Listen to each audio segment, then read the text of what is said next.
줄게요. 자, 이제 무슨 시간이죠? 나가는 시간. 나가는 시간. 성경 나가면 안 탐험. 돼요. 성경 탐험. 시간. 그 전사님 설교 때도 스티커가 어마어마하게 나갈 건데 여러분들이 잘 집중해서 들으면 좋겠네. 자, 이제 성경 탐험 세 번째 시간인데요. 제가 여러분한테 이스라엘이 가나안을 정복한 이야기를 들려줄 거예요. 전쟁이에요? 여러분이 네? 전쟁이에요? 그치, 전쟁 얘기야. 전쟁 얘기인데 잘 집중해서 이스라엘은 가나안 땅을 왜 그리고 어떻게 정복할 수 있었는지 아주 함께 잔인하게. 생각해보는 시간 되었으면 좋겠습니다. 뭐 그렇게 잔인하진 않을 거야. 그럼. 자, 우리 지난 시간에 했던 얘기 잔인한다고? 기억하는 사람? 잔인하겠지. 사람을 죽이고. 우리 지난 시간에 어떤 얘기 했었죠? 하나님의 구원 계획이 구원 계획. 하지만 결국 다 실패. 아브라함을 통해 새로 시작됐죠. 하지만 실패를 많이 했다.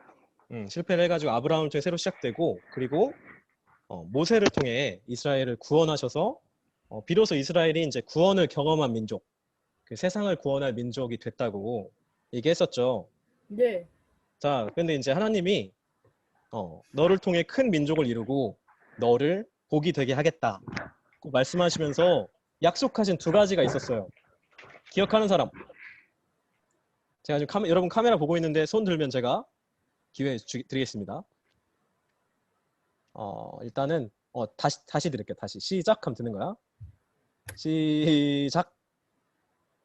민준이가 조금 빨랐던 것 같아요. 하나님이 아브라함한테 약속하신 두 가지 있었는데 뭘까요? 네. 너 하늘에 있는 별만큼 자손을 많게 하고, 그리고 또 그것밖에 기억이 안 나요. 그치, 자손하고 하나 더 있었어요. 땅. 쌍디귿. 그쵸, 자손이랑 땅. 민준이 제가 스티커 하나 줄게요. 땅하고 자손, 이렇게 땅하고 사람을 주시겠다고 하나님이 아브라함한테 약속을 하셨었어요. 근데 하나님이 그 약속을 지키셨을까요? 저번에 얘기할 때 아브라함이 살아생전에는 그 약속이 거의 이루어지지 않은 것처럼 보였었다 이렇게 얘기했었는데, 결국 모세 이제 아브라함 시대가 지나서 모세 시대가 되어서는 이스라엘 사람들이 엄청 많아졌다고 얘기했었죠. 그래서 모세가 이 수많은 사람들을 이제 사막에서 광야에서 가나안 땅으로 이끌었다고 얘기했었는데, 와, 그러니까 아브라함한테 이건 많은 자손들, 나가는 많은 사람들을 주시겠다고 하신 약속은 이렇게 이루어진 거예요. 음. 그럼 이제 뭐가 남았어요? 땅하고 사람을 주시겠다고 했는데 사람을 이렇게 많이 주셨으니까 이제 뭐가 남았죠? 땅. 이제 땅이 남았네요. 그죠? 그래서 오늘 이야기는 이스라엘이 하나님의 가나안 약속을 땅을 따라 해가지고 가나안 땅을 잔인하게 어떻게 차지하게 되는지, 다르게 말하면 하나님은 땅에 대한 그분의 약속을 어떻게 지키셨는지에 관한 이야기인 거예요. 자, 여기 지도가 있는데요. 네. 여러분 제 마우스 보여요? 네, 아주 잘 보여요. 네, 여기 이제 지중해가 있고, 이 지도에는 없는데 이 지중해 여기 위로 쭉 올라가면 뭐 있어요? 여기 올라가면 유럽이 있어요. 유럽. 여러분 유럽 들어봤죠? 네. 저는 한 번도 못 가봤는데 스크래 타서 위로 올라가면 저거? 지중해 위로 올라가면 유럽 있고, 여기 이제 애굽 있네요. 이 선생님 프랑스 갔다 왔는데. 부럽다. 애굽이 오늘날 따지면 뭐라 그랬어요? 애국. 이집트죠, 이집트. 그리고 아프리카. 이제 여기 위에 이스라엘 있는데 여기가 이제 가나안 땅이에요. 우리 이제 지난 시간을 이렇게 떠올리면서 이스라엘 사람들이 애굽에서 살았었죠. 여기서 무슨 생활을 했어요? 노예 생활을 하다가 모세의 지도 아래 이렇게 탈출을 해서 여기 이제 홍해를 건너서 시내산으로 갔죠. 그리고 이제 시내산에서 뭘 받았어요? 10계명. 그렇죠. 10계명, 그 율법을 받았어요. 마우스가 안 보여. 율법을 받았어요. 그리고 나서 이제 여기 가데스 바네아라는 곳으로 이제 이동을 한 거예요. 사람들 쭉 다 데리고. 그 다음에 이제 가나안 땅으로 가야 되잖아요. 이스라엘 여기로. 그래서 가기 전에 여기 이제 정탐을 보냈어요. 여러분 정탐 뭔지 알죠? 네. 정탐 뭐 쉽게 뭐요? 말하면 약간 스파이 비슷한 거라고 할 수 있는 것 같은데, 스파이. 자, 여기서 문제 하나 또 나갑니다. 지피지기면 100점 불태라. 이거 무슨 뜻인지 아는 사람? 시원이 손 들은 거야? 어, 민준이 무슨 뜻이에요? 먼저 보고 와야지 그 다음 일을 준비한다고요. 아, 비슷하긴 한데 아니었어요. 시윤이 작은 거 하나라도 신경 쓰자. 아, 아니에요. 자, 작은 마지막 건 기회 드릴게요. 작은 시연이 건 신경 쓰지 말고 큰 거만 신경 쓰자. 땡. 백전백승. 시연이 기회 줄게요. 백전백승. 백전 불태 뭐 비슷한 얘기예요. 조사나 이런 걸 잘 고기는 잘 뜯어서 하면 질 수가 없다. 아, 이게 비슷한데 이거는 제가 고기는 다음 기회에 굽혀서 먹는다. 이게 이제 손자병법에 나오는 말인데 적을 알고 나를 알면 100번을 싸워도 위태롭지 않다라는 뜻이죠. 그러니까 뭐 리얼. 비슷하게 하긴 했는데 아무튼 적을 알고 나를 알면 싸우다가 식량이 다 떨어지면요? 뭐 그거야. 그거는 이제 손자가 병법 쓰면서 그것까지는 고려를 안 했나 봐요. 어쨌든 이제 이스라엘이 가나안 땅으로 가서 그 땅을 차지해야 되는데 그러려면 거기 이미 살고 있는 사람들하고 전쟁을 치를 수밖에 없었어요. 그래서 이제 이스라엘이 싸우려면 적을 알고 나를 알고 해야 되니까 적을 먼저 알아야 될 거 아니에요. 그래서 정탐꾼을 보낸 거죠. 그래서 라함. 이스라엘 12지파에서 이제 한 사람씩 총 12명을 정탐꾼으로 보냈는데 모세는 정탐꾼을 보내면서 이제 이러이러한 것들을 알아오라고 명령했어요. 그 땅이 어떠한지, 거기 사람들이 뭐 강한지 약한지, 많은지 적은지, 그 땅이 좋은지 나쁜지, 그리고 그 사람들이 이제 뭐 진영을 치고 있는지 아니면 성을 짓고 있는지 등등 알아보라고 정탐꾼을 보냈는데 자, 그래서 이제 여기 12명 정탐꾼인데 잘 성공적으로 정탐하고 돌아왔을까요?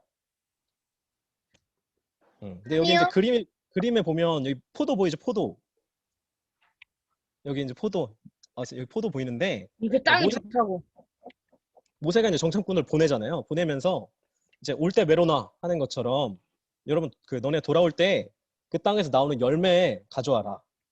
그러니까 그 땅이 얼마나 비옥한 땅인지 알아보기 위해서였겠죠.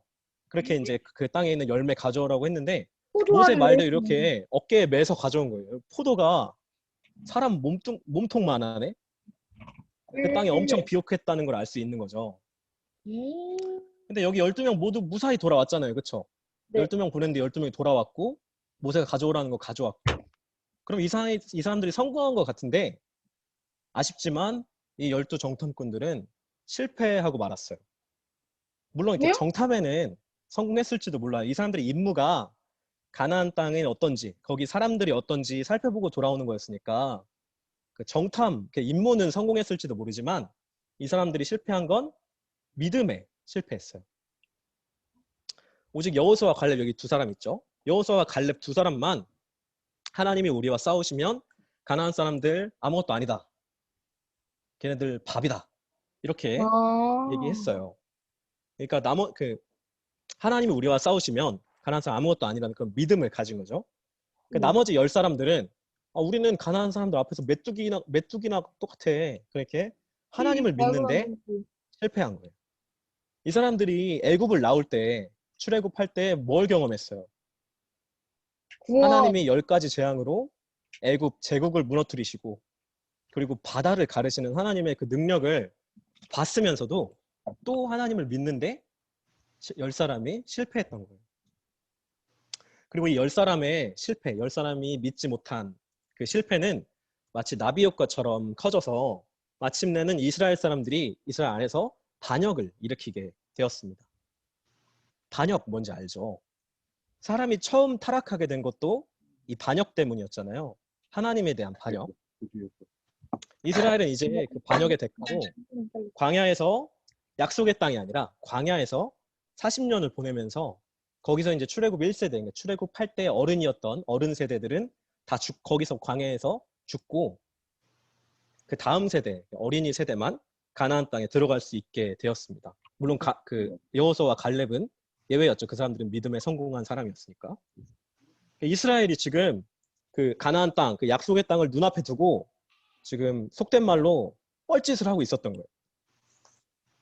근데 이제 이스라엘이 그렇게 뻘짓을 하는 동안 가나안 땅에는 어떤 일들이 일어나고 있었을까요? 자, 가나안 땅에서는 여기서 문제 또 엄청난 일. 나갈게요. 자, 작년 2020년은 경자년이었어요. 그렇다면 올해 2021년은 무슨 해일까요? 저요. 자, 창규가 손 이미 들고 있었는데 창규 소해. 네? 소해. 소해 맞는데 땡땡년 무슨 자, 다시 2021 손 내리고 2021년은 무슨 해일까요? 시윤이가 더 빨랐어요. 신축년. 아, 신축년 정답이에요. 시윤이. 정답은 신축년. 방금 그 창빈이었나? 창규였나? 소의 해. 이제 신축년. 여기서 이제 축이 소를 의미하는 거죠. 자축인묘 진사오미 할 때 그 축. 그래서 이제 2021년에 태어난 애들은 이제 소띠잖아요. 그렇게 되는데 갑자기 뜬금없이 소 얘기를 꺼냈는데 가나안 사람들은 이렇게 많은 우상신들이 있었어요. 그 사람들이 섬기는 우상신들이 많이 있었는데 그리고 그 중에 소 머리를 한 몰렉이라는 신이 있었어요. 밀곰이라고도 하고 뭐 어떻게 몰록, 생겼는데요? 말감이라고도 하는데 뭐라고? 어떻게 생겼어요? 그 조금 징그럽게 생겨가지고 내가 그냥 이모티콘으로만 가져왔어. 사진이 조금 아무튼 소 머리를 하고 이렇게 손 벌리고 있고 이렇게 생겼어. 몰렉이라는 신이 있었는데 이 소머리 신 몰렉한테 가나안 사람들이 예배, 그러니까 제사를 드리는 방법이 아주 끔찍했는데 제사를 드리는 방법이 신명기 12장 31절 제가 읽을게요. 내 하나님 여호와께는 내가 그와 같이 행하지 못할 것이라. 그들은 여호와께서 꺼리시며 가증히 여기시는 일을 그들의 신들에게 행하여 심지어 자기들의 자녀를 불살라 그들의 신들에게 드렸느니라.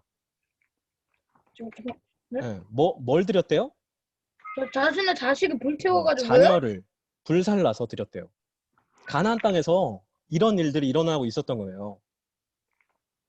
자, 가나안 땅에서 이루어진 종교 행위들, 그러니까 가나안 사람들의 신앙은 한마디로 말하면 기복신앙이었는데 쉽게 말하면 나만 잘 되면 다른 건 아무것도 상관없는 그런 신앙이었어요. 뭐 윤리나 도덕, 뭐 사람 사이의 관계나 뭐 정의 뭐 이런 거 다 필요 없고 오로지 나만 잘 되면 땡인 신앙. 이런 기복신앙이 극단적으로 나타난 모습이 방금 얘기한 몰렉을 향한 인신제사, 사람을 제사로 바쳤다는 얘기죠. 여러분 생각해 보세요.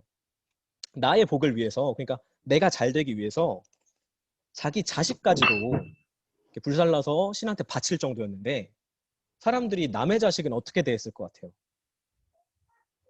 나보다 약한 사람은 어떻게 대했을까요? 막 되게 함부로 대하고 나만 잘 되면 되니까 막 그렇게 함부로 막 대했겠죠.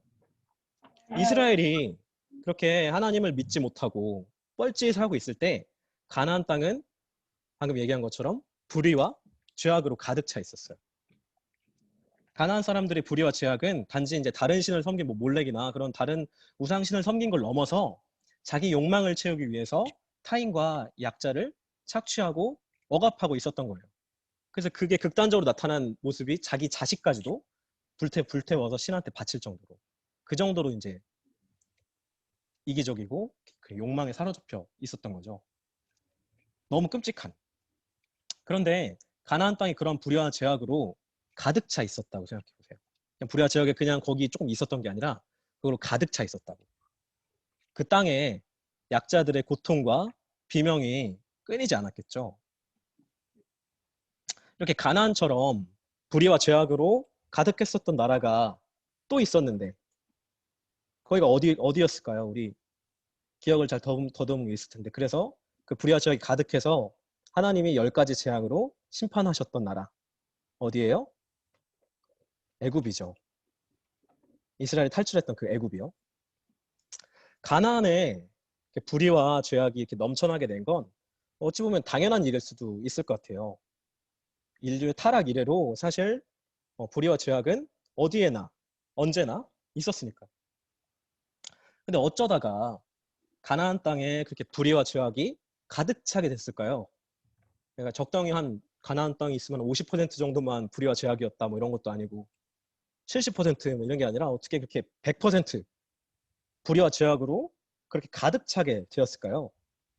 자, 우리 바둑알 그림을 한번 볼 건데 아니면 여러분 오셀로 뭔지 알아요? 보드게임 중에? 뭐 이렇게 뒤집는 그런 거 있는데 일단 바둑알이라고 생각하고 여기 이제 검은 돌이랑 흰 돌이랑 반반씩 있네요. 그죠? 그럼 여기 이제 뭐 바둑판이라고 치면 바둑판에 그 검은 돌로 가득 차 있다고 말할 수 있어요? 아니요. 아니죠. 여기 이제 흰 돌이 반이나 있는데 그죠? 그러면 이렇게 돼 있으면 어때요? 지금 검은 돌로 가득 찼어요? 아니요. 아니죠. 아직 흰 돌이 있잖아요. 그럼 마지막으로 이렇게 돼 있다고 봅시다. 아직도 자, 바둑판에 하나가 지금 남아 있어요. 아직도 흰 돌이 하나 남아 있으니까 여전히 검은 돌로 가득 차 있지는 않아요. 흰 돌이 하나만 있어도 검은 돌로 가득 차 있다고 말할 수는 없는 건데, 자, 이거 약간 스포일러긴 한데, 자, 예레미야 5장 1절 말씀 누가 읽어볼 사람? 저요. 다나 기회 한 번도 없었으니까 다나 제가 기회 줄게요. 너희는 예루살렘 거리로 빨리 다니며 그 넓은 거리에서 찾아보고 알라. 너희가 만일 정의를 행하며 진리를 구하는 자를 한 사람이라도 찾으면 내가 이 성읍을 용서하리라. 아멘. 자, 여러분 소돔과 고모라 얘기는 알죠? 소돔과 고모라는 의인 10사람이 없어서 멸망했어요. 그리고 훗날 예루살렘은 의인 한 사람이 없어서 멸망하고 말게 됩니다. 멸망하게 됩니다. 좀 전에 얘기한 것처럼 인류의 타락 이래로 불의와 죄악은 언제나 있었고 항상 넘쳐났어요. 어딜 가도. 그러니까 관건은 세상에 불의와 죄악이 넘쳐나는 게 아니라 그거는 그냥 기본이고 기본값이고 세상에 불의와 넘쳐나는 죄악이 아니라 거기에 의인이 있느냐 없느냐가 관건인 거예요. 그러니까 불의와 죄악보다 더 큰 문제는 거기에 의인이 없다는 게 문제인 거예요. 그러니까 가나안에 불의와 죄악이 가득 찰 수 있었던 건 거기에 의인이 한 사람도 없었다는 얘기죠. 아까 그 흰 돌이 하나라도 있으면 검은 돌로 가득 찼다고 말할 수 없잖아요. 그런 것처럼 이 그림처럼 마지막 흰 돌 하나도 없이 의인이 단 한 사람도 없었다는 얘기입니다. 가나안 땅에. 그래서 가나안 땅은 하나님의 심판을 받게 됐어요. 애굽이 그 불의와 죄악 때문에 하나님의 심판을 받은 것처럼 가나안도 그 가득 찬 불의와 죄악 때문에 하나님의 심판을 받게 된 거죠. 그리고 바로 하나님이 그 가나안을 심판하시는데 이스라엘을 사용하시는 거예요. 이스라엘을 통해서. 우리 저번 시간에 하나님이 사람 또는 사람들을 통해서 일하신다고 했었던 거 기억나죠? 하나님이 이스라엘을 통해서 가나안을 심판하시는 건 바로 가나안의 불의와 방금 얘기한 것처럼 죄악을 심판하시는 거예요. 자, 그렇게 가나안 정복 전쟁이 시작됐어요. 지도자는 이제 모세에서 여호수아로 바뀌었습니다. 성경 여호수아서에는 가나안 정복 전쟁의 대표적인 두 전투 이야기가 등장하고 있는데 하나는 여리고성 전투, 성공한 케이스고 하나는 아이성 전투, 실패한 케이스입니다. 그런데 여리고성은 되게 크고 아주 견고한 튼튼한 성이었고 아이성은 뭐 여리고성이랑 비교했을 때 상대적으로 작고 그냥 평범한 성이었어요. 그런데 이스라엘이 여리고성 점령에는 성공하고 아이성 점령에는 실패한단 말이에요. 물론 이후에도 결국에는 아이성을 나중에 이제 이스라엘 회개하고 나서 점령하긴 하는데 왜 그랬을까요? 원래는 상대적으로 약한 성을 점령하는 게 더 쉽고 더 튼튼하고 강한 성 점령하기가 더 어려우니까 그 반대여야 될 것 같은데 왜 그랬을까요? 너무 그렇게 약하다고 방심하다가 그쵸. 그랬을 수도 있을 것 같아. 자, 시온이는 어떻게 생각해요? 자기가 힘세다고 약한 자를 괴롭히면 안 되니까.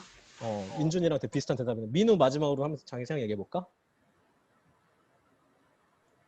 수비를 전략적으로 잘해서 그랬을 수도 있을 것 같은데 제 생각에는 어떤 전술적인 전략적인 차이나 뭐 방심을 했다거나 뭐 그런 이유가 아니라 거기에 아주 중요한 이유가 숨어 있습니다. 가나안 정복 전쟁은 하나님의 전쟁이었어요. 성전이라고도 하고 이스라엘 통해 가나안의 불의와 죄악을 심판하시고 멸하시는 하나님의 전쟁이에요.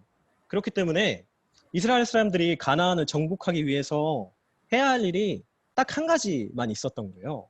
바로 하나님의 말씀에 순종하는 거죠. 그래서 여러분 그 여리고성 점령한 이야기 잘 알죠? 이스라엘이 여리고성을 7일 동안 하루에 한 바퀴씩 마지막 날에는 7바퀴, 이렇게 총 13바퀴 돌아서 여리고성이 멸망하잖아요. 그게 사실은 우리의 어떤 생각으로는, 우리 머리로는 이해가 안 되는데, 우리가 그냥 성 좀 주변 돈다고 성이 무너지는 게 말이 안 되는데, 그렇게 하나님의 말씀을 믿고 하나님의 말씀에 순종하니까 승리할 수 있었던 거예요. 가나안 정복 전쟁은 하나님의 전쟁이었기 때문에 이스라엘이 뭔가 잘하고 이스라엘이 뭔가 막 그런 게 아니라 하나님한테 순종하느냐 마느냐, 그 싸움이었어요. 그리고 하나님 말씀에 순종하기 위해서는 하나님의 말씀을 하나님을 향한 믿음이 필요했겠죠. 방금 얘기한 것처럼 이스라엘이 여리고 전투에선 성공하고 아이성 전투에는 실패한 이유는 다른 게 아니라 어떤 뭐 전술적인 전략적인 뭐 방심을 했다거나 그랬다기보다는 하나님을 믿는 일에 성공해서 순종했는지, 아까 그 정탐꾼들이랑 똑같아요. 아니면 하나님을 믿지 못하고 그 말씀에 순종하지 못했는지, 그러니까 거기에 달려 있었던 거예요. 믿음의 싸움이었던 거죠.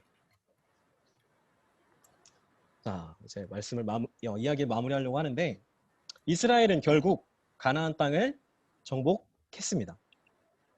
그러니까 아브라함한테 하신 약속이 그렇게 이루어진 거예요. 아브라함한테 사람을 주시겠다 하신 약속이 모세 때 이루어졌고, 땅을 주시겠다 하신 약속이 여호수아 때 이루어진 거죠. 그렇다면 이스라엘이 가나안 땅을 차지했다면 거기서 살았을 거잖아요. 그럼 그 땅에서 어떻게 살았을까요? 디즈니 동화책이 끝날 때처럼 그냥 거기서 오래오래 행복하게 살았을까요? 그 땅에서 이스라엘이 어떻게 살았는지는 다음 성경탐험 시간에 좀 더 알아보기로 하고, 제가 묻고 싶은 건 여러분이에요. 여러분은 어떻게 살아가고 있나요? 여러분이 속한 곳, 여러분이 살아가는 땅에서 여러분은 어떻게 살아가고 있어요? 우리 지난주에 하나님이 아브라함에게 땅과 사람을 주시는 건 거기서 정의와 공의를 행하게 하시려는 거라고 얘기했었죠. 그리고 이제는 누구든지 예수를 믿으면 아브라함의 자손, 하나님의 백성이 될 수 있어요. 다시 말해서 여러분한테도 하나님의 자손인 하나님의 백성이고 아브라함의 자손인 여러분한테도 여러분이 속한 땅에서 정의와 공의를 행할 책임이 있다는 말이에요. 우리가 봤을 때, 우리의 눈으로 보기에 오늘날에도 세상은 여전히 불의와 죄악으로 가득 차 있는 것처럼 보입니다. 그럼 불의와 죄악으로 가득 차 있으면 하나님의 심판을 받아야 되는데 어떡하죠? 우리가 이 어두운 세상에 한 줄기 빛이 되고 하나님이 찾으시는 의인 한 사람이 여러분이 됐으면 좋겠어요. 부디 여러분이 삶의 자리에서 말씀에 순종하는 사람이 되시길 바랍니다. 말씀에 순종하려면 말씀을 일단 알아야겠죠. 먼저 뭘 알아야 순종을 할 거 아니에요? 그래서 여러분이 우리 소년부에서 말씀을 열심히 배우고 하나님을 더욱 알아갔으면 좋겠어요. 그리고 무엇보다 여러분이 의를 행하는 사람, 정의와 공의를 행하는 사람으로 살아갈 수 있기를 바랍니다. 그럼 아시겠죠? 이스라엘이 가나안을 정복한 이야기는 여기까지 하도록 하고, 이제 반별 활동으로 진행하겠습니다. 이제 성경탐험 두 번째 시간 할 건데 자, 이스라엘의 흑역사? 이스라엘의 흑역사. 자, 이제 성경탐험 네 번째 시간입니다. 아까 흑역사가 있지 않습니까? 여러분 흑역사 알죠? 흑역사가 뭔지. 몰라요. 여러분도 흑역사 있어요? 흑역사는 약간 그 이불킥하게 되는 뭐 그런 과거를 얘기하는 건데. 있어요. 자, 이번 시간에는 제가 이제 이스라엘의 흑역사에 대해서 이야기를 들려드릴 거예요. 여러분 잘 집중해서. 흑역사의 뜻이 뭐예요? 아이고, 이거 내가 아니요, 지워야 이 되겠다. 계세요? 진영이 나가지 마세요. 주석. 흑역사의 뜻이 어떻게 도대체 지우지? 뭐지? 잠깐만. 뭔지는 됐다. 모르지만 아주 안 좋은 것 같아. 됐어. 자, 흑역사는 그냥 나쁜 과거, 뭐 잘못된 과거 뭐 이런 걸 얘기하는 거죠. 자, 여러분 잘 집중해서 이스라엘은 어떤 흑역사를 가지고 있는지, 그리고 이스라엘이 원래는 어떻게 살았어야 했는지 함께 생각해보는 시간이 되었으면 좋겠습니다. 자, 우리 지난 시간에 바로 이제 방금 전 성경 탐험 시간에 이스라엘이 가나안 땅을 어떻게 차지하게 되었는지 이야기했었잖아요. 가나안에 불의와 죄악이 가득 차서 하나님이 이스라엘을 통해 그 땅을 심판하셨고, 가나안을 심판하시는 하나님의 전쟁에서 이스라엘은 하나님을 믿고 그분의 말씀에 순종함을 통해서 승리할 수 있었고, 그렇게 가나안 땅을 정복할 수 있었다고 이야기했었죠. 자, 근데 이번 성경 탐험 시간에는 그러면 그 이스라엘이 그 땅에서 어떻게 살았는지에 관해서 이야기를 해볼 거예요. 그런데 이스라엘이 과연 그 땅에서 잘 살았는지 아니면 못 살았는지를 알아보려면 먼저 그 땅에서 어떻게 살았어야 했는지를 살펴봐야 하겠죠. 그래야 이제 그걸 기준으로 이스라엘이 잘 살았나 못 살았나 이렇게 판단해 볼 수 있을 거잖아요. 그래서 먼저 그 땅에서 이스라엘이 어떻게 살아야 했을지 한번 생각을 해볼 건데, 하나님이 이스라엘에게 땅을 왜 주셨는지 생각해 보면 쉽게 알 수 있을 것 같아요. 잘 자, 살아 하나님이 이스라엘에게, 그러니까 아브라함 자손에게 땅을 왜 주셨다고 했죠? 준다 아까 그래서. 그 골든벨 문제 중에도 있었던 것 같은데. 자, 이거 맞출 사람? 저희 안 했어요. 저희는 어려운 거 좀 자, 뛰어넘었어요. 시윤이 손 든 거예요? 선생님, 문제가 하나님이 뭐였어요? 이스라엘, 그러니까 아브라함 자손에게, 저희는 그 어려운 거 좀 뛰어넘었어요. 잘했어. 아무튼 그 아브라함 자손에게 땅을 왜 주셨죠? 뭐를 행하게 하기 위해서인데? 시연이? 자신의 민족을 행하기 위해서. 그러니까 그 저요. 자신의 민족이 뭘 저요. 행하게 하기 위해서. 시윤이? 믿음. 공의와 정의를 행하기 위해서. 정답. 그쵸. 정의와 공의를 행하게 하려고 와. 하나님이 이스라엘에게, 그러니까 아브라함 자손에게 땅을 주셨잖아요. 정의와 공의를 행할 공간을 주시는 거라고 했었죠. 아브라함에게 땅과 사람을 약속하시고 모세와 여호수아 때 각각 그 약속을 이루신 건 정의와 공의를 행하게 하려고 라고 했었습니다. 그리고 그 정의와 공의는 무엇의 기초라고 했었는데 기억하는 사람 있어요? 정의와 공의가 무엇의 기초다. 자, 기억 못해도 지금 얘기하면 되니까. 정의와 공의는 하나님 나라의 기초라고 했었죠. 그럼 하나님 나라는 누가 왕인 나라? 하나님. 그렇죠. 하나님이 왕인 나라가 하나님 나라죠. 그럼 이제 이스라엘이 가나안 땅에서 어떻게 살아야 했을지 짐작이 가세요? 이스라엘은 가나안 땅에서 바로 하나님을 왕으로 모시고 하나님 나라의 삶을 살았어야 했던 거예요. 자, 그렇다면 이스라엘은 과연 하나님을 왕으로 모시고 잘 살았을까요? 아쉽게도 정답은 아니요. 그 대답은 아니요였습니다. 이스라엘은 가나안 땅에서 그렇게 잘 살지 못했어요. 이스라엘은 가나안 땅에서 하나님을 왕으로 모시고 살아야 했다고 했는데 그러지 못했다고 했죠. 그렇다면 하나님을 왕으로 모시는 삶이란 무엇일까요? 우리 조금 더 이야기를 집중해서 들어보세요. 자, 이스라엘이 가나안 땅을 정복하고 나서 이제 각 지파별로 자기들이 이제 제비 뽑은 땅을 분배받아서 이제 거기서 정착하고 거기서 살기 시작했겠죠. 그런데 이제 이스라엘이 가나안을 정복하기 전에는 하나님이 세우신 지도자 한 사람이 이스라엘을 이끌었어요. 그래서 먼저는 누가 이스라엘을 이끌었죠? 하나님. 그렇죠. 모세가. 하나님이 이끌었는데 하나님이 이제 그 지도자를 세우셔서 그 사람이 그 이스라엘을 이끌었는데 모세가 이끌었고, 모세가 죽고 그 뒤를 이어서 여호수아가 이스라엘을 이끌었어요. 그런데 이제 가나안을 정복하고 나서 이제 지파별로 흩어졌잖아요. 흩어져서 살게 되니까 이제는 이스라엘의 눈에 보이는 지도자가 없어진 거예요. 왜냐하면 이렇게 모여 있으면 한 명이 그 민족을 이끌면 되는데 이제 흩어져 있으니까. 그래서 여호수아도 죽고 나서 이제 흩어져 살게 된 이스라엘 12지파는 이제 눈에 보이는 지도자가 없이 누구의 명령을 따라야 했을까요? 모세? 모세는 죽었는데 이제 여호수아도 죽고 하나님? 누구의 명령을 따라야 되지? 하나님. 그렇죠. 하나님의 명령을 따르긴 따라야 되는데 자, 그런데 하나님은 눈에 보이는 분이 아니시잖아요. 여러분 네. 하나님 봤어요? 아니요. 그렇죠. 하나님은 눈에 안 근데 그 전에는 그러니까 뭐 모세나 여호수아가 살아 있을 때는 하나님은 안 보이시지만 하나님이 세우신 지도자가 눈에 보이니까 그 지도자의 말을 따르면 됐어요. 그 사람이 하라는 대로 하고 그 사람들이 가자면 가고 뭐 이렇게 건너자면 건너고 이렇게 하면 됐는데 이제는 어떻게 하죠? 이럴 때를 위해서 이제 눈에 보이는 지도자가 없이 이제는 하나님의 명령을 듣기 위해서 하나님이 예전에 이스라엘에게 주셨던 게 있었는데 과연 무엇일까요? 시내산에서 십계명. 계명. 계명. 다시 시내산에서 이스라엘이 하나님께 받은 것 10계명도 맞는데 두 글자로 제가 이제 율법. 시작하면 손 드는 거예요. 두 글자. 시내산에서 이스라엘이 받은 것 무엇일까요? 시작.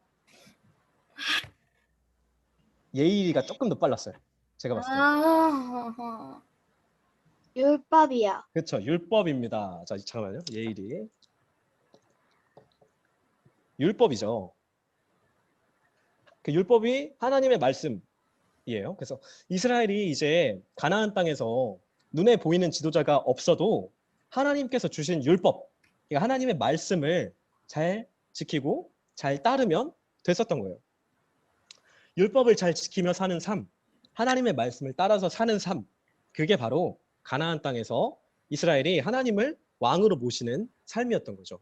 이스라엘이 그렇게 살아야 했었던 삶이에요. 그런데 앞서 얘기한 것처럼 이스라엘이 그런 삶을 살았어요? 아니요. 아니죠. 그렇게 실패하고 말았습니다. 자, 이제 정리해 볼게요. 율법이 하나님의 말씀인데 율법을 잘 지키는 삶은 곧 하나님을 왕으로 모시는 삶이고 하나님을 왕으로 모시는 게 바로 하나님 나라인 거죠. 그리고 하나님 나라의 기초가 정의와 공의라고 했습니다. 그러니까 쉽게 말해서 율법을 잘 지키는 삶이란 내 삶의 자리에서 정의와 공의를 행하는 삶이 되는 거죠. 근데 이스라엘이 율법을 잘 지키지 못했어요. 그러면 정의와 공의를 행한 게 아니라 정의와 공의에 반대되는 걸 행했겠죠. 그게 뭐였을까요? 정의와 공의의 반대말? 불의와 죄악. 맞아요. 불의와 죄악. 그 불의와 죄악으로 이스라엘이 물들어 버리고 만 거예요. 그리고 그 불의와 죄악으로 인해 이스라엘은 이제 필연적으로 하나님의 심판을 받게 되었습니다. 애굽이 그래서 심판을 받았고 가나안 땅도 이스라엘 통해서 그렇게 심판을 받았잖아요. 이스라엘이라고 해서 예외는 없었어요. 이스라엘도 불의와 죄악으로 그렇게 살면 하나님의 심판을 받을 수밖에 없었습니다.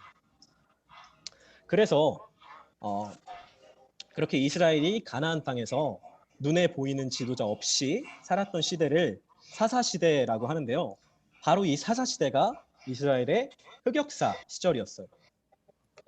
자, 성경 사사기에는 이 흑역사 시절에 총 7번의 악순환이 반복되었다고 기록되고 있는데 먼저 이스라엘이 율법을 지키는 데에 실패하고 여기 우상신한테 지금 예배하고 있죠. 우리 아까 기억나요?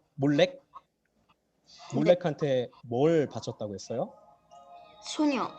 자녀. 자기 자식까지도 지금 그림은 되게 그냥 귀엽게 그려져 있지만 이게 지금 자기 자식까지도 막 바치고 그렇게 이기적이고 기복신앙적인 모습이었던 거예요. 그렇게 이스라엘 율법을 지키는데 실패하고 그래서 하나님이 이스라엘을 이방민족을 통해 심판하시고 이방민족의 압제 아래 이스라엘이 정신을 차리고 회개하면 그때 이제 하나님이 사사라고 하는 사사가 이제 뭐 재판관 뭐 이런 뜻인데 사사라고 하는 지도자를 부르셔서 이스라엘 구원하시면 이스라엘은 다시 평화를 되찾는 거죠. 이렇게 평화 되찾고 끝나면 되는데 다시 또 이제 실패해. 이스라엘 또 율법 안 지키고 또 이제 우상 섬기고 이렇게 됐었던 거예요. 평화를 되찾았으면 이렇게 어렵게 평화를 되찾았으면 이제는 율법을 잘 지키면서 살면 되는데 또 실패하고 그래서 또 심판받고 이런 패턴이 7번이나 반복된 거예요. 사사시대 동안. 사사기 책 시대 동안에. 그리고 그렇게 그 악순환이 한 번, 두 번, 이렇게 7번까지 반복되면서 이스라엘의 죄악상은 더욱 심각해져 갔어요. 그 전보다 더 잘못하고 더 잘못하고. 어때요? 이스라엘이 되게 어리석어 보이죠. 그래서 이 사사 시대를 이스라엘의 흑역사라고 하는 거예요. 그렇게 하나님은 이스라엘이 어리석게도 하나님을 떠나 율법을 저버리고 불의와 죄악의 삶을 살아서 그들을 심판하시면서도 그들이 언제든 하나님께로 돌아오기만 하면 사사를 부르셔서 이스라엘을 구원하셨어요. 사사기에는 이렇게 하나님께서 이스라엘을 또다시 구원하시기 위해서 부르신 사사가 총 12명 등장하는데, 우리는 뭔가 이 사사라는 사람들이 굉장히 대단한 사람들, 막 어벤져스 같은 데 나오는 막 남들보다 뛰어난 영웅 같았을 거라고 생각하기 쉽지만, 사실 이 사람들은 되게 평범한 사람들이었어요. 어쩌면 조금 뭔가 모자라다고도 할 수 있을 정도로 그런 사람들이었는데, 우리가 흔히 기드온의 300용사 뭐 얘기 들어봤어요? 기드온도 사사였고, 그리고 이제 천하장사, 막 이스라엘에서 가장 힘센 사람 누구죠? 삼손인데, 그래서 기드온도 삼손도 바로 이 시기에 활동했던 사사였는데, 그래서 우리가 막 기드온, 삼손 이런 사람이 영웅이라고 생각하는데, 성경을 잘 살펴보면 기드온은 굉장한 겁쟁이였어요. 그리고 삼손도 이렇게 성경 이야기 잘 살펴보면 좀 속된 말로 망나니 같은 캐릭터였어요. 그러니까 하나님이 뭔가 굉장히 대단한 사람들을 불러다가 사용하신 게 아니라 그냥 어딘가 모자라고 한참 부족한 사람이었지만 하나님이 부르시고 하나님이 함께 하시니까 이스라엘을 구원하시는 놀라운 일을 그 사람이 행할 수 있었던 거예요. 어떻게 보면 성경에 나오는 모든 위인들이 사실 다 이렇습니다. 사람은 되게 약하고 부족하지만 하나님이 그 사람을 통해 일하시니까 위대한 일을 행하게 되는 거죠. 자, 이 구절은 사사기의 마지막 구절인데요. 누구 읽어볼 사람? 민준이가 빨랐던 것 같아요. 그때 이스라엘의 왕이 없으므로 사람이 각지 자신의 소견에 옳은 대로 행하였더라. 아멘. 자기 소견에 옳은 대로. 자, 여러분 이 소견 조금 말이 어려운 말인데 그냥 자기 생각, 자기 의견 뭐 이렇게 생각하면 될 것 같아요. 이 구절은 소견. 사사기, 그러니까 이스라엘의 흑역사를 이렇게 한마디로 요약해주고 있는 말씀인데요.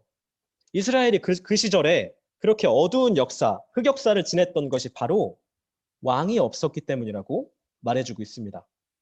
그런데 이스라엘에 진짜 왕이 없었나요? 아니죠. 그럼 이스라엘의 참된 왕이 누구였어요?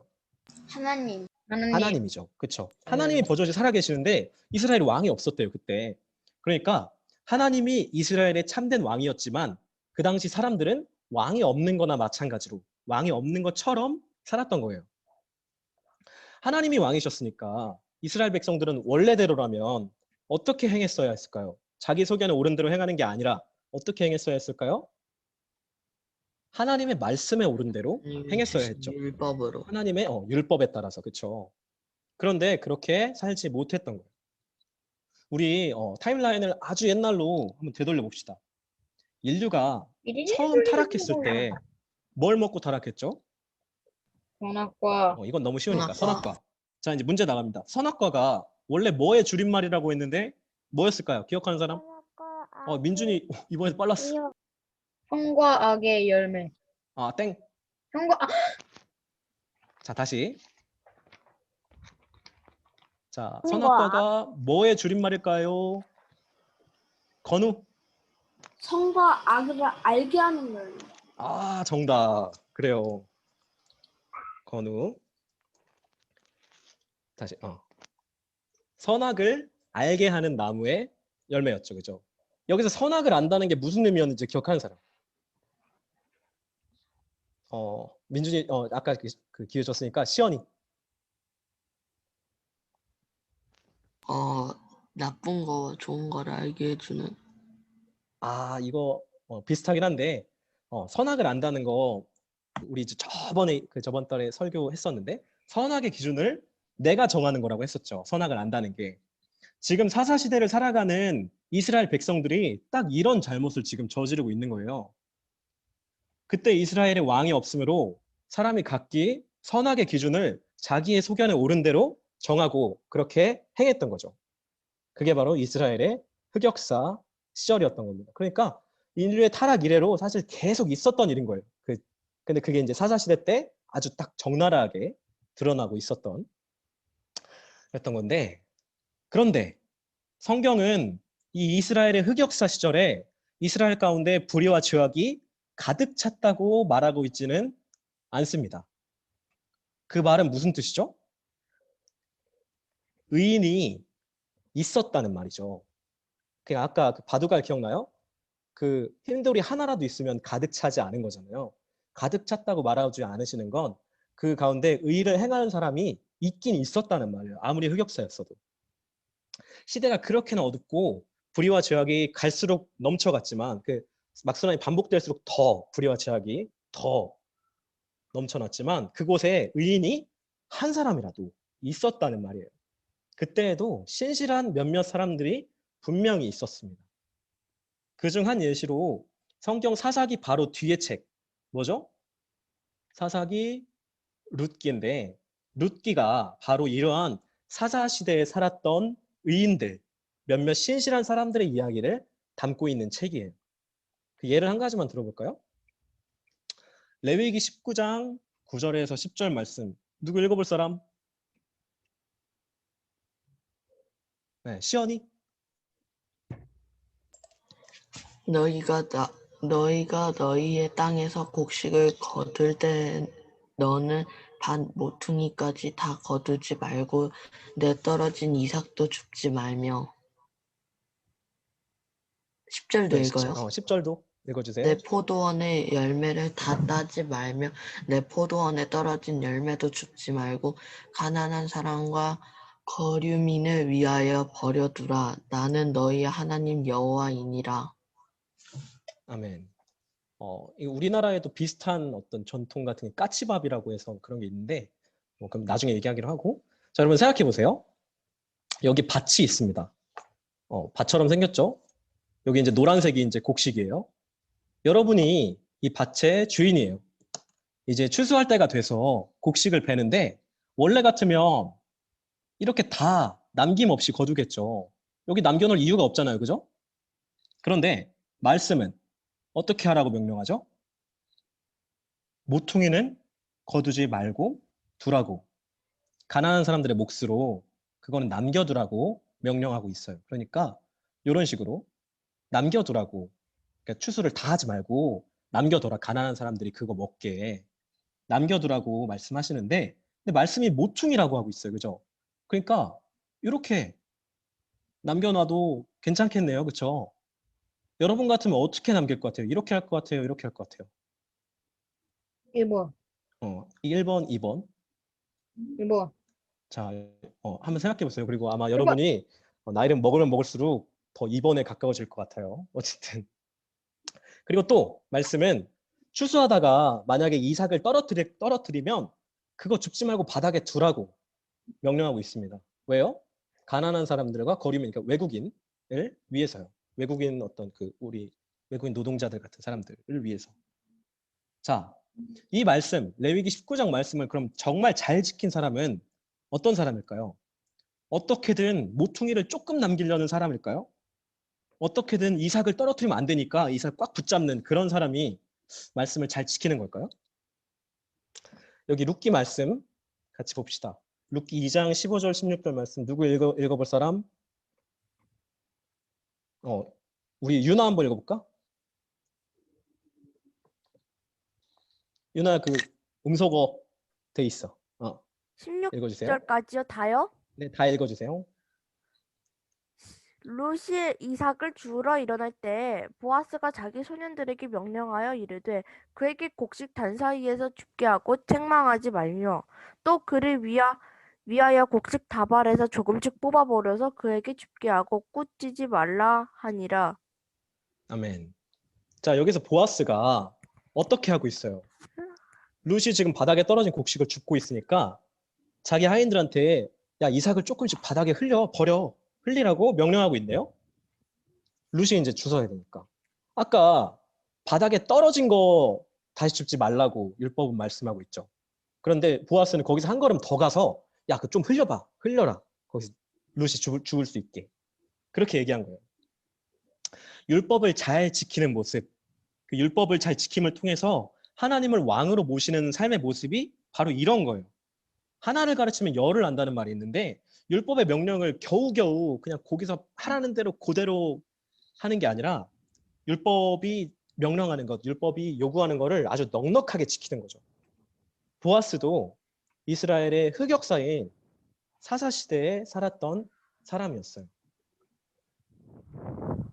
그러니까 사사시대에도 보아스 같은 의인이 있었다는 거죠. 그리고 그 보아스 같은 의인이 있었기 때문에 이스라엘의 불의와 죄악이 가득 차지는 않을 수 있었던 거예요. 이제 이야기를 마무리하려고 하는데 이스라엘은 가나안 땅에서 하나님을 왕으로 모시는 삶을 살았어야 했습니다. 하나님을 왕으로 모시는 삶이란 하나님의 율법을 지키는 삶, 그분의 말씀대로 살아가는 삶을 말하는 거였죠. 그리고 그분의 말씀대로 사는 삶은 결국 정의와 공의를 행하는 삶이에요. 그런데 이스라엘은 그런 삶을 살아가는데 실패했고 이스라엘이 실패할 때마다 하나님은 그분의 자비로운 사랑으로 사사들을 통해서 그들을 구원하셨지만 이스라엘은 또다시 실패를 반복했어요. 그래서 사사시대를 이스라엘의 흑역사라고 한다고 했죠.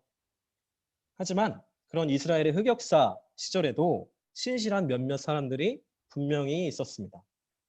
하나님의 율법을 잘 지키는 사람, 율법을 마지못해 지키는 게 아니라 그 율법이 말하는 요구들을 넉넉하게 지키는 사람이죠.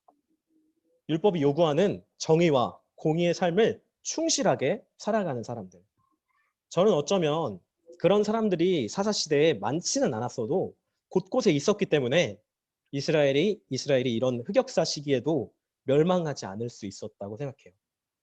다시 말해 이 신실한 몇몇 사람들 때문에 하나님의 구원 계획이 끊어지지 않을 수 있었던 거죠.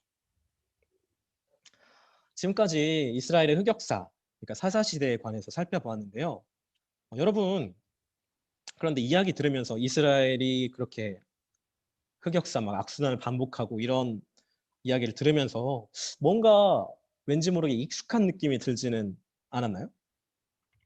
많은 사람들이 이스라엘의 이 흑역사 속에서 자기 자신의 죄악된 본성과 늘 죄를 반복해서 짓는 자기 자신을 발견하곤 합니다. 물론 저도 그래요. 말하자면 이스라엘의 사사시대는 우리의 모습을 비추는 거울과도 같다고 말할 수 있겠어요. 여러분은 어떤가요? 여러분은 하나님을 왕으로 모시는 삶을 잘 살아가고 있어요? 아니면 악순환을 계속 반복하고 있나요? 우리의 삶은 우리의 어떤 연약함 그리고 우리의 타락한 본성 때문에 끊임없이 이스라엘처럼 흑역사 쪽으로 그렇게 불의와 죄악 쪽으로 자꾸만 향하게 되는 것 같아요. 그렇지만 우리가 한 가지 기억하고 믿어야 할 것은 우리가 하나님께서 언제나 우리와 함께 하시면서 우리가 그 정의와 공의를 살아갈 힘을 하나님께서 끊임없이 공급해 주신다는 사실을 믿었으면 좋겠습니다. 그리고 그 말씀을 따라서 살아가는 저와 여러분이 됐으면 좋겠어요. 이스라엘의 사사시대, 이스라엘의 흑역사 시대에도 그 정의와 공의를 행하는 사람들이 곳곳에 있었던 것처럼 여러분이 그 곳곳에 있는 그 율법을 잘 지키는, 하나님의 말씀을 잘 지키는 그 하나님의 정의와 공의를 행하는 의인들이 다 되셨으면 좋겠어요. 알았죠? 자, 이스라엘의 흑역사 이야기는 여기까지 하겠습니다. 이제 반별 활동으로